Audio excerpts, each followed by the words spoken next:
Merci de nous rejoindre sur Afro Info 243 pour rester à la une de l'actualité dans l'Est de la République démocratique du Congo. Avant de commencer, rassurez-vous d'être abonné. Il suffit simplement de cliquer sur s'abonner, ouvrir la cloche des notifications pour rester au parfum de l'actualité dans l'Est de la République démocratique du Congo. Laissez-nous également un j'aime et partagez la vidéo. C'est à la une, le gouvernement congolais a décrété 3 jours de deuil national à dater de ce samedi 3 décembre 2022 suite au massacre d'une centaine de civils à Kishiché dans le territoire de retour en province du Nord Kivu. Massacre perpétré par des terroristes du M23 qui commettent également plusieurs violations des droits humains sur des civils dans des entités sous leur emprise. Pendant ce temps, le gouvernement congolais rassure sa détermination à constituer rapidement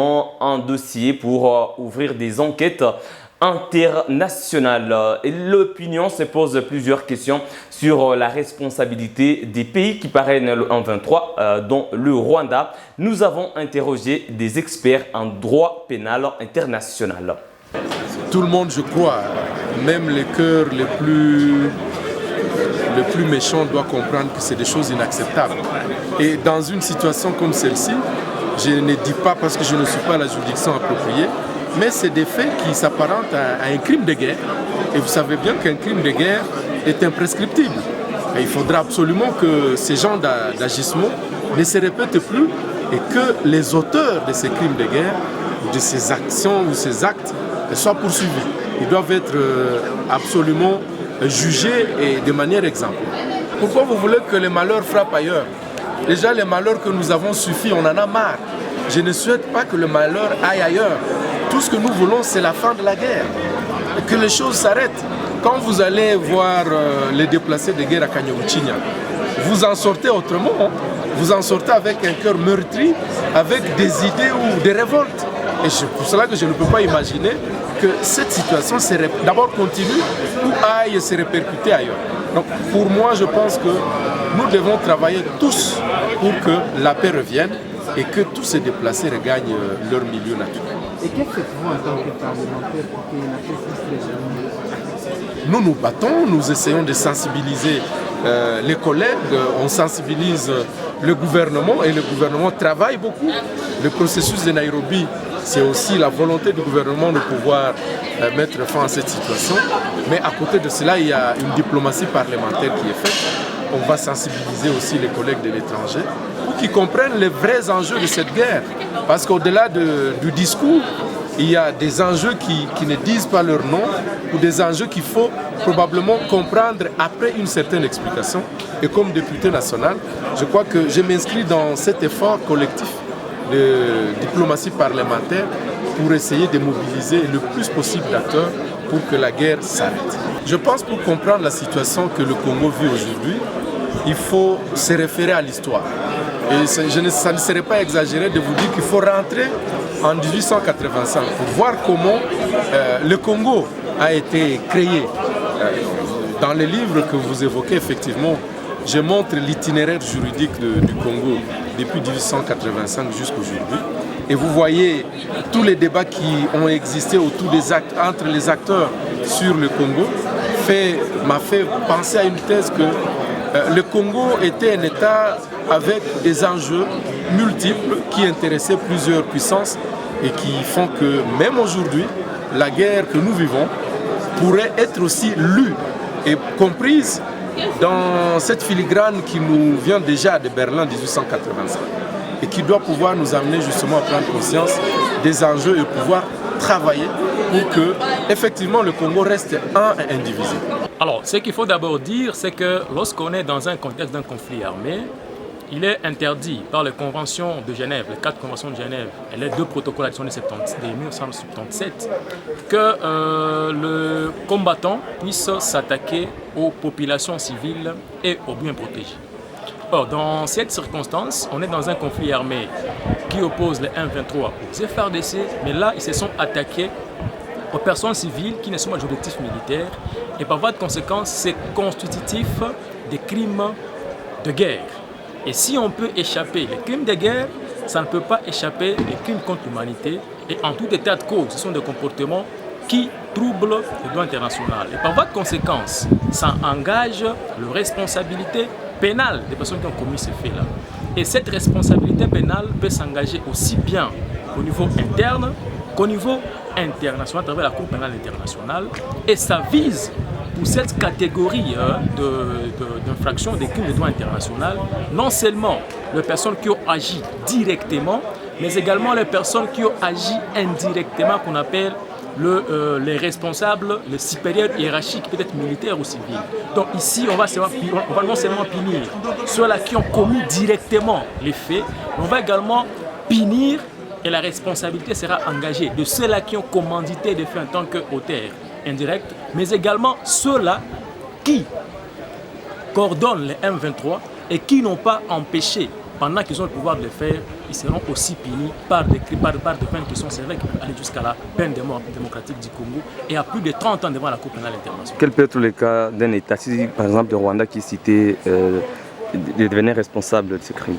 Ah oui, c'est très important. Lorsqu'on est en face des crimes de droit international, il est prévu dans la coutume internationale et les projets sur la responsabilité internationale des États, que lorsque ces crimes ont été commandités par un État, on doit faire la distinction entre la responsabilité des individus qui peuvent subir la peine, mais également la possibilité pour un État d'être condamné à verser le dommage interne. Vous vous rappellerez, dans l'affaire qui a opposé l'Ouganda à la RDC, l'Ouganda a eu à faire des forfaits en République démocratique du Congo.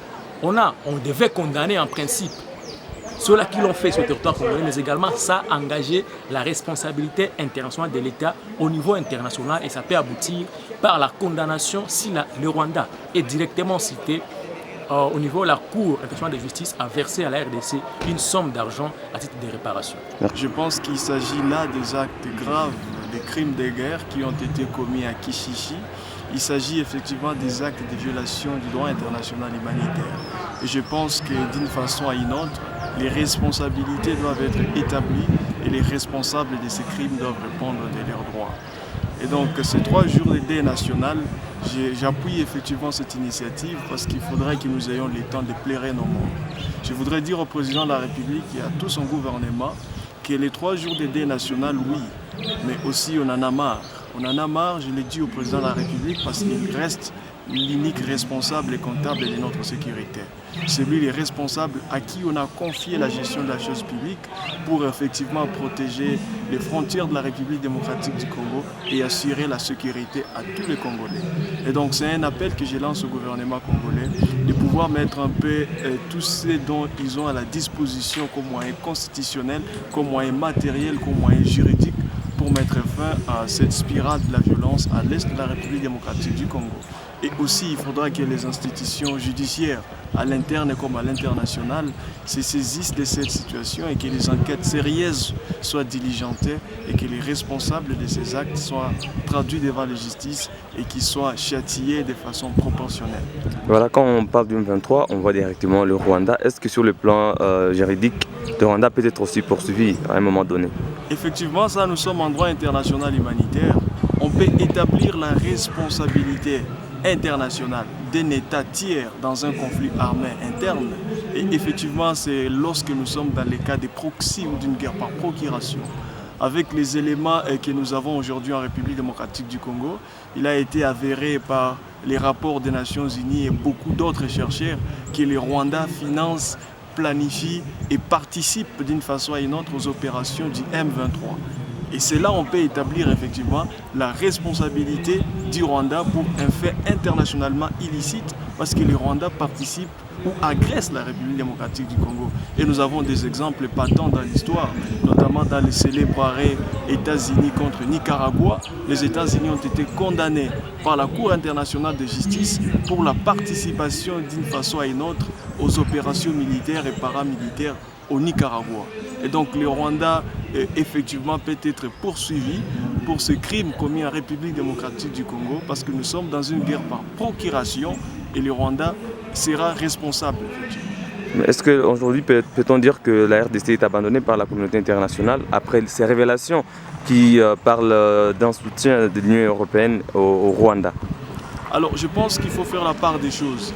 Ce soutien de l'Union européenne, l'armée rwandaise qui intervient au Mozambique a été financé par la Commission de l'Union européenne. Et ce financement a été doté à l'armée rwandaise au Mozambique, effectivement par l'Union européenne, mais au fond c'est la France qui a donné ces fonds au Rwanda. Vous savez, au Mozambique, il y a l'entreprise française, un grand géant pétrolier, Total, qui exerce ses activités et le gouvernement français a investi suffisamment d'argent dans cette entreprise. Alors la France se trouve dans une situation où les terroristes ont menacé de commettre des attentats, de saboter cette entreprise française. Et la France a donc intérêt que l'armée rwandaise présente au Mozambique puisse avoir des capacités nécessaires pour la protection de l'entreprise. Et c'est dans cette optique que la France, sous le couvert de l'Union européenne, effectivement, a donné ses fonds à l'armée rwandaise qui intervient dans ces programmes des Nations Unies. Et donc nous sommes bien sûr dans une scène internationale où les principes fondamentaux s'appellent intérêt. Si l'Union européenne l'a fait, c'est parce qu'effectivement l'Union européenne tire un intérêt d'une façon à une autre. Donc cela n'a rien à voir avec le M23. Effectivement, cela n'a rien à voir avec le M23. Il faudra fixer parce qu'aujourd'hui, le Rwanda est le 3e pays au monde, je crois, si je ne m'abuse, qui contribue plus au programme de missions de maintien de la paix et d'observation dans le monde, dans les programmes effectivement des Nations Unies. Et donc, je crois qu'il faut faire, il est vrai, nous sommes à couteau tiré avec le Rwanda, mais il ne faut pas voir partout la théorie du complot.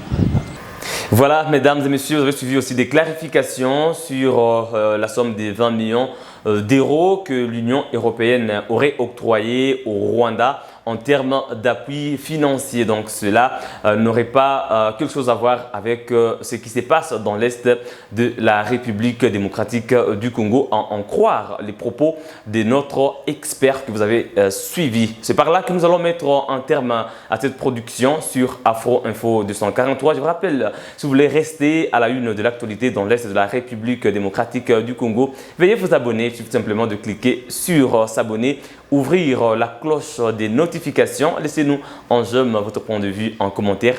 Partagez aussi la vidéo au maximum. On se fixe un nouveau rendez-vous d'actualité. À très bientôt.